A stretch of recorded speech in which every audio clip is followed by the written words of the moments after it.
తాకట్లో ఉన్న మీ బంగారాన్ని విడిపించి ఆ రోజు ఆన్లైన్ రేటుకి కొంటాం. Sharma gold company. వాగర్థావివ సంపృక్తౌ వాగర్థ ప్రతిపత్తయే జగతః పితరౌ వందే పార్వతీ పరమేశ్వరౌ. ఆదిత్యాయ చ సోమాయ మంగళాయ బుధాయ చ గురుశుక్ర శనిభ్యశ్చరాహవే కేతవే నమః. శృంగేరి జగద్గురు పీఠాధిపతులకి, కంచి పీఠాధిపతులకి నమస్కారములు తెలియజేసుకుంటూ కార్యక్రమాన్ని ప్రారంభిద్దాం. మే 1వ తారీఖు నుంచి 15వ తారీఖు వరకు 12 రాశుల్లో జన్మించినటువంటి వారికి ఏ విధంగా ఉండబోతుందో తెలుసుకునే ప్రయత్నం చేద్దాం. ముందుగా ఈ 12 రాశుల్లో జన్మించినటువంటి వారికి 1వ తారీఖు నుంచి 15వ తారీఖు వరకు ఏ ఏ రోజుల్లో ఆదాయం బాగుంటుంది, ఏ ఏ రోజుల్లో ఖర్చులు అధికంగా ఉంటాయి, ఏ ఏ రోజుల్లో మానసిక ప్రశాంతత లోపిస్తుంది, ఎప్పుడు ఎలాంటి నిర్ణయాలు తీసుకోవాలి అనేటువంటి విషయాల గురించి క్లుప్తంగా తెలియజేసుకునే ప్రయత్నం చేద్దాం. ఇక వీక్షించేటువంటి ప్రేక్షకులు కూడా గమనించాల్సిన అంశం ఏంటంటే, ప్రధానంగా గ్రహాలన్నీ కూడాను మారబోతున్నాయి ఈ మే మంత్లోనే. మే 14వ తారీఖు రోజున గురువు మిథున రాశిలోకి ప్రవేశం చేస్తున్నాడు. అలాగే కొన్ని పంచాంగాలలో 16వ తారీఖు మరియు కొన్ని పంచాంగాల్లో 18వ తారీఖు రోజున రాహువు మీనరాశి నుంచి కుంభరాశిలోకి, కేతువు కన్యా రాశి నుంచి సింహరాశిలోకి ప్రయాణం చేయడం జరుగుతుంది. కాబట్టి ప్రధానమైనటువంటి గ్రహాలు గురువు, రాహువు, కేతువు ఈ నెలలోనే మార్పు చెందబోతున్నారు. కాబట్టి దీని ప్రభావము భవిష్యత్తులో అనగా వచ్చే మే 15వ తారీఖు తర్వాత జరిగేటువంటి సంఘటనలకి మే 1వ తారీఖు నుంచే నాంది కాబోతుంటాయి. కాబట్టి ఈ మే 15 తర్వాత జరిగేటువంటి మార్పులకి 1వ తారీఖు నుంచే శ్రీకారం చుట్టబోతాయి. కాబట్టి గ్రహాలన్నీ కూడాను మార్పులు అనేటువంటివి ఉంటాయి. కాబట్టి జాగ్రత్తగా గమనించగలరు. ఇక మన గ్రహాల యొక్క స్థితిగతులు చూసుకున్నట్లయితే మేషంలో రవి, అలాగే వృషభంలో గురువు, కర్కాటకంలో కుజుడు, కన్యలో కేతువు, మీనంలో శుక్రుడు, బుధుడు, శని, రాహువు. బుధుడు 7వ తారీఖు నుంచి మేషరాశిలోకి ప్రవేశం చేస్తాడు. మే 1వ తారీఖు నుంచి 15వ తారీఖు వరకు తులారాశిలో జన్మించినటువంటి వారికి ఏ విధంగా ఉండబోతుందో తెలుసుకునే ముందు గ్రహ సంచారం తెలుసుకున్నాం కదా. ఇక ఈ గ్రహాల యొక్క స్థితిగతులను బట్టి చూసుకున్నట్లయితే ప్రధానంగా తులారాశి వారికి 6వ స్థానం ముందు శని, రాహువు, శుక్రుడు, బుధుడు ఈ యొక్క కలయిక మీకు చేపట్టినటువంటి పనులలో విజయాన్ని సూచించేటువంటి అవకాశాలు ఎక్కువగా ఉన్నాయి.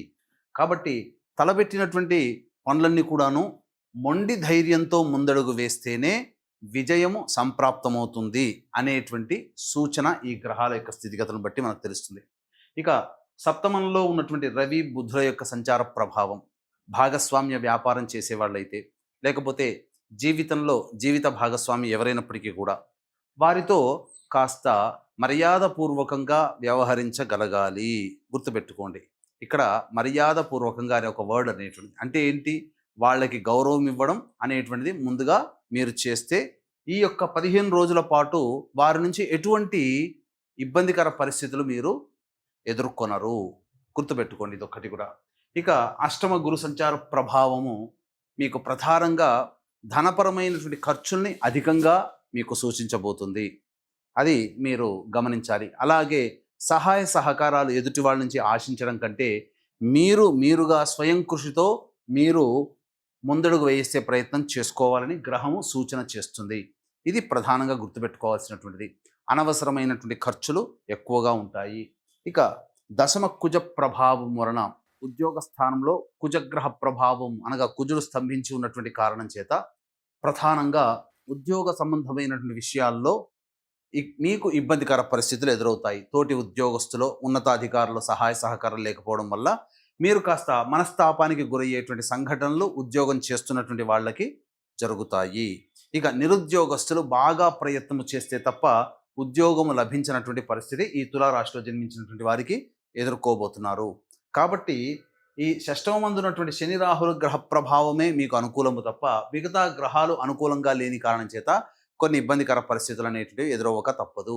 ముఖ్యంగా ఎటువంటి రంగంలో ఉన్నటువంటి వ్యాపారస్తులకైనా వాళ్ళకి సాధారణమైనటువంటి వ్యాపారమే జరుగుతుంది తప్ప ఏదో ఊహించుకొని జరగలేదనే బాధపడకుండా ఉన్నదానితో సంతృప్తికరంగా మీరు కనుక ప్రయాణం చేసినట్లయితే ఈ యొక్క తులారాశిలో జన్మించినటువంటి వ్యాపారస్తులు, అన్ని రకాల వ్యాపారస్తులకి మంచి జరుగుతుంది. ఇక విద్యార్థుల విషయానికి వస్తే మీరు అతి ఆత్మవిశ్వాసం పెట్టకుండా ఉండడమే మంచిదని గమనించాలి. అంటే మిమ్మల్ని మీరు గుర్తెరగండి, మిమ్మల్ని మీరు ఎక్కువగా ఊహించుకోకండి అనే విషయాన్ని మీకు తెలియజేస్తుంది.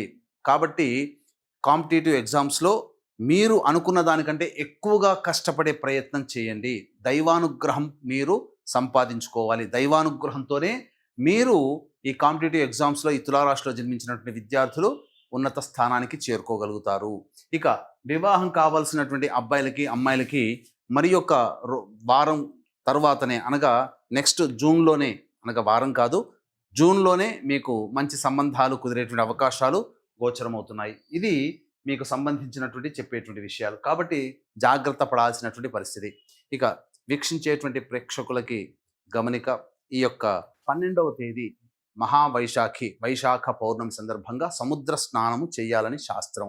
కాబట్టి ఈ యొక్క తండ్రి వైపు 6 తరాలలో, తల్లి వైపు 3 తరాలలో ఏవైనా దుర్మరణాలు, అంటే road accident, fire accident, suicide attempt, నదిలో బావిలో పడి చనిపోవడం, ఇంట్లోంచి వెళ్ళిపోవడం, లివర్ ఫెయిల్యూర్, కిడ్నీ ఫెయిల్యూర్, క్యాన్సర్తో ఏ విధంగా చనిపోయినా, పిండ ప్రదానాలు చేయలేకపోయినా, 60 సంవత్సరాల లోపల ఏ విధంగానైనా చనిపోయినా వాటిని పితృశాపము, స్త్రీ శాపము లేదా సర్పశాపములుగా పరిగణించ జరుగుతుంది. కాబట్టి ఈ దోష నివారణార్థమై 12వ తారీఖు రోజున ఈ పంచశాప నివృత్తి, అనగా స్త్రీ శాపము, గురు శాపము, దైవ శాపము, పితృశాపము, సర్పశాపముల నివృత్తికి సంబంధించినటువంటి పూజాది కార్యక్రమాలు చేయించడం జరుగుతుంది. అయితే ఇక్కడ ప్రధానంగా ప్రేక్షకులు గమనించాల్సిన అంశం ఏంటంటే, ఈ యొక్క శాప నివృత్తి కోసమై సంబంధించి జనాలకి కొన్ని బురిడి మాటలు, అంటే ఉన్నవే 27 నక్షత్రాలు, ఆ 27 నక్షత్రాలలో 19 నక్షత్రాల్లో పుడితేనే ఈ శాపాలు ఉంటాయి, దోషాలు కాదండి, నక్షత్ర దోషాలు కాదండి, ఈ యొక్క 19 నక్షత్రాల్లో పుడితే ఈ 5 రకాల శాపాలు, ముఖ్యంగా పితృశాపం, స్త్రీ శాపం ఉంటుందని చెప్పి ప్రధానంగా జనాలని మభ్యపెడుతున్నారు. ఆ యొక్క మాయా మాటలకి లోబడకండి, అది మీకు మంచి చెప్పేటువంటి విషయం.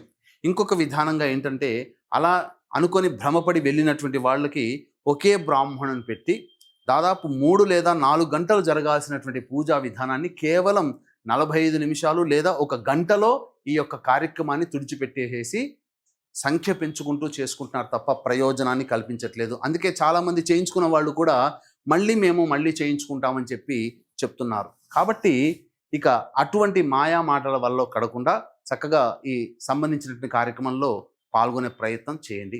ఇక గమనించుకున్నట్లయితే ఈ యొక్క తులారాశిలో జన్మించినటువంటి మహిళలకి ముఖ్యంగా మీకు బాధ్యతలు పెరుగుతాయి, కానీ వాటి వల్ల ఫలితము శూన్యంగా ఉంటుంది. అంటే ఏంటి, ఎక్కువగా ఎదుటి వాళ్ళ కోసం శ్రమ పడాల్సినటువంటి పరిస్థితులు మీకు ఎదురవుతాయి. మొహమాటానికి కావచ్చు, బంధువులు, స్నేహితులు వాళ్ళు తలపెట్టినటువంటి కార్యక్రమాలు మీరు పూర్తి చేయాల్సినటువంటి పరిస్థితి వస్తుంది. కాబట్టి మీరు ఏదైనా కానీ పని ప్రారంభించేటప్పుడు ఆచితూచి స్పందించండి. వివాహం కావాల్సినటువంటి అమ్మాయిలకి కాస్త గడ్డు కాలం అని చెప్పవచ్చు. అయితే సంతానం కోసం ఎదురు చూసేటువంటి వ్యక్తులకి మాత్రం కొంతవరకు ఆనందదాయకమనే చెప్పవచ్చు, కానీ జాగ్రత్తలు పాటించాలి. సంతానం కోసం ఎదురు చూసేటువంటి వాళ్ళు కుజగ్రహ ప్రభావము అనేటువంటిది ఉండడం వల్ల డాక్టర్లు సూచించిన విధంగా రెస్ట్ తీసుకుంటే సంతానానికి ఎటువంటి ఇబ్బంది అనేటువంటిది కలగదు. ఇక గమనించుకున్నట్లయితే ఈ యొక్క తులారాశిలో జన్మించినటువంటి మహిళలు, ఉద్యోగస్తులు కానీ, వ్యాపారస్తులు కానీ, లేకపోతే చిన్నపాటి చేతి వృత్తుల్లో ఉన్నటువంటి వాళ్ళు కానీ ఆశించిన మేర ధనాదాయము లభించకపోవచ్చు. కాబట్టి పెట్టుబడులు పెట్టి నష్టపోవడం కానీ, లేకపోతే ఇతరులకి జామీందారుగా ఉండడం కానీ వాటికి చేయకండి. ఫైనాన్స్ వ్యవహారాల్లో ఈ తులారాశిలో జన్మించినటువంటి మహిళలు తలపెట్టకపోవడమే చాలా మంచిది. ఎందుకంటే అప్పు తెచ్చి చేసుకోవడం వల్ల కొన్ని ఇబ్బందికర పరిస్థితులు ఈ మహిళలు ఎదుర్కోవాల్సినటువంటి పరిస్థితి వస్తుందని చెప్పవచ్చు. ఇక గమనించుకున్నట్లయితే ఈ తులారాశిలో జన్మించినటువంటి వారికి 1వ తారీఖు నుంచి 15వ తారీఖు వరకు రోజువారీ కార్యక్రమాల్లో ఏ విధంగా ఉండబోతుంది. ముఖ్యంగా 1, 2, 3 తారీఖుల్లో కనుక చూసుకున్నట్లయితే సంతానంతో విభేదాలు, సంతానం మూలకంగా ఖర్చులు పెరుగుతాయి. దూర ప్రాంతంలో ఉన్నటువంటి వ్యక్తుల సహాయ సహకారాలు, సమాచారాలు మీకు లభిస్తాయి. ఇక మీ ఆరోగ్యం పట్ల శ్రద్ధ వహించాల్సినటువంటి పరిస్థితి. ఆస్తికి సంబంధించినటువంటి వివాదాల్లో కొంతమేర మీకు అడుగులు జరుగుతాయి. కాబట్టి ఏదైనా కొంత పాజిటివే, కానీ ఎక్కువగా నెగిటివ్, సంతానపరంగా ఖర్చులుగా, సంతానం మూలకంగా ఇబ్బందికర పరిస్థితులు ఎదురవుతాయని చెప్పవచ్చు. ఇక 4, 5 తారీఖుల్లో ఉద్యోగం చేస్తున్నటువంటి వాళ్ళలో ఉద్యోగం మారితే బాగుండు అనే ఆలోచన కలుగుతుంది. కొంత చిన్నపాటి చికాకుల సమస్యలు ఉన్నప్పటికీ ధనపరమైనటువంటి సమస్యలు ముఖ్యంగా తీరుతాయి. ఇక 6, 7 తారీఖుల్లో చూసుకున్నట్లయితే అన్ని రకాల ఉద్యోగస్తులు, వ్యాపారస్తులు, వృత్తుల్లో ఉన్నటువంటి అన్ని రకాల వ్యక్తులకి కూడా ఆనందదాయకంగా ఉంటుంది. అనుకున్న దానికంటే ఎక్కువగా డబ్బుల్ని ప్రోగు చేసుకోగలుగుతారు. ఇక 8, 9, 10 తారీఖుల్లో గనక చూసుకున్నట్లయితే అనవసరమైనటువంటి ఖర్చులు, వృధా ప్రయాణాలు కలిగే అవకాశం ఉంటుంది. మానసికంగా ఆందోళనగా ఉంటారు. ఒక జిగ్జాగ్ వ్యవస్థలాగా ఉంటుంది. ఏ పని చేయాలన్నా సంతృప్తికరంగా ఉండదనేటువంటి విషయాన్ని గమనించుకోవాలి. ఇక 11, 12 తేదీలో గనక గమనించుకున్నట్లయితే ప్రధానంగా అనుకున్నటువంటి ఎప్పటి నుంచో చేయాలి, పూర్తి చేయాలనుకునేటువంటి పనులన్నీ కూడాను పెండింగ్లో ఉన్నటువంటి పనులని పూర్తి చేసుకోగలుగుతారు. సంతోషముతో విందులు వినోదాలు కుటుంబ సభ్యులతో పాల్గొంటారు. పాత మిత్రుల కలయిక మీకు ఆనందాన్ని కలగజేస్తుంది. ఇక 13, 14, 15 తారీఖులో కనుక చూసుకున్నట్లయితే సంతానం మూలకంగా ఖర్చులు పెరుగుతాయి. అంతేకాకుండా కుటుంబ పరముగా కాస్త ఇబ్బందికర పరిస్థితులు, కుటుంబంలోని వ్యక్తులతో వాగ్వివాదాలు చోటు చేసుకుంటాయి.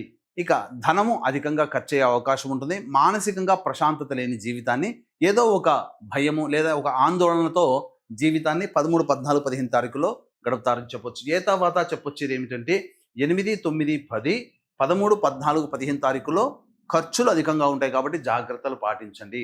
ఇక ఈ తులారాశిలో జన్మించినటువంటి వాళ్ళు 1వ తారీఖు నుంచి 15వ తారీఖు వరకు వచ్చేటువంటి సమస్యల పరిష్కారం కోసం ప్రధానంగా దత్తాష్టకము, విష్ణు అష్టోత్తరము రోజుకి 3 సార్లు కనుక పారాయణ చేసుకున్నట్లయితే తప్పకుండా చాలా మటుకు సమస్యల నుంచి బయటపడతారని చెప్పవచ్చు. సర్వం శ్రీ ఉమామహేశ్వర పరబ్రహ్మార్పణమస్తు.